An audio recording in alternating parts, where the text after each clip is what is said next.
May isang alamat sa Japan na bumabalot sa gabi, ang kwento ni Kuchisake Onna o ang slit-mouthed woman. Sinasabing minsan siyang naging isang magandang babae, ngunit dahil sa matinding selos ng kanyang asawa, nilaslas nito ang kanyang bibig mula tainga hanggang tainga gamit ang matalim na kutsilyo.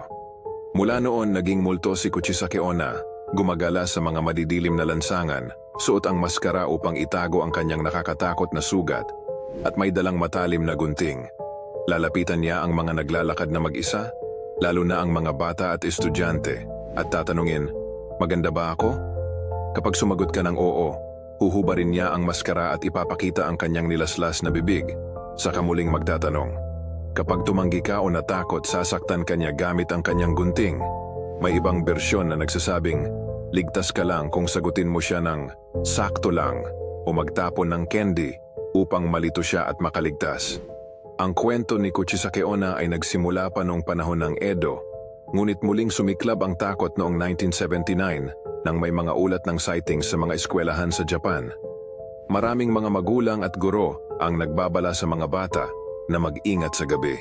Hanggang ngayon kinikilabutan pa rin ang marami sa kanyang alamat na patuloy na nagpapahiwatig ng takot sa mga madidilim na sulok ng lungsod. Follow for more video.